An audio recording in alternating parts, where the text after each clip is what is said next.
And joining me right now is CFRA Research Chief Investment Strategist Sam Stovall. Sam, it's good to see you this morning. Thanks very much for being here. Happy to be here, Maria. So the actual deadline for a deal was March 1st, but apparently it feels like they were going so well, they extended it into a third day and now wrapping up. So perhaps we could see something sooner rather than later. Would that be a big deal for markets from your standpoint? Yes, I think it would. We're heading into the reporting of the fourth quarter 2018 earnings. I think a lot of the negative pre-announcements have already come through. The Fed has been put on the back burner.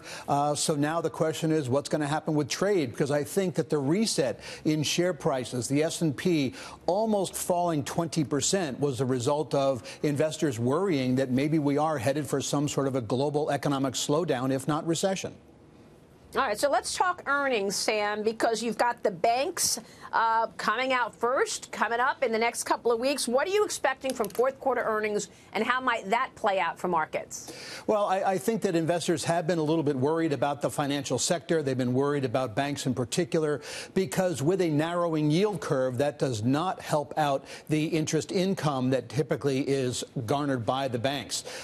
What you find is there's a smaller amount of margin between what they have to pay to borrow the money, in a sense, from depositors versus what they get by lending it. We've seen mortgage rates come down. We've seen the 10-year yield come down, et cetera. So I wouldn't be surprised if the banks tell us that maybe fourth quarter was a little challenging, but they expect to see improvements in 2019.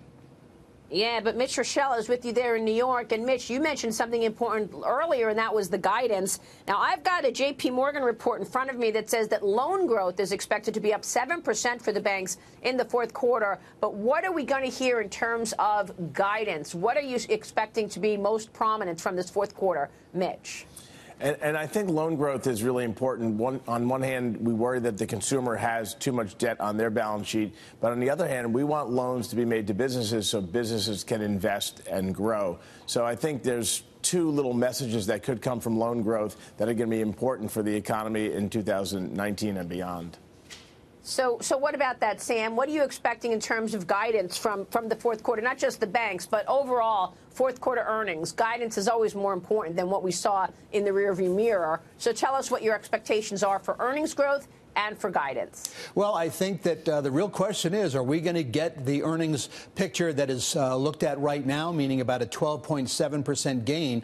That's actually down from a 13.7% advance that was forecast just December 31st and down from 15% expected on September 30th. So right now, the bar has been set pretty low. So in some ways, you could say that how could they not miss? Or I should say, how could they miss? So in a sense, maybe there's a bit of optimism that the bar has been set a lot lower than it should be. Ditto for 2019. Expectations now are for only about a 6% growth in S&P 500 earnings versus a 10% growth expected back in the end of September. So right now, I think investors are taking a wait-and-see attitude, but hoping that they are surprised to the upside. Yeah, but real quick, Dagan mentioned the small caps, and they're probably going to see an even better performance, right, Dagan? Yeah, the expectation, Maria, in the Russell 2000 is 16% growth in the first quarter. By the end of the year, by the fourth quarter, the expectation is for more than 30% above the year earlier period. But, and Sam can correct me if I'm wrong, but as you move into the year, usually don't we start out too optimistic, Sam, and those numbers come down, or is it the reverse? Because, again, if these expectations are already at 6% for the S&P 500, and they start coming down, that's bad for the market.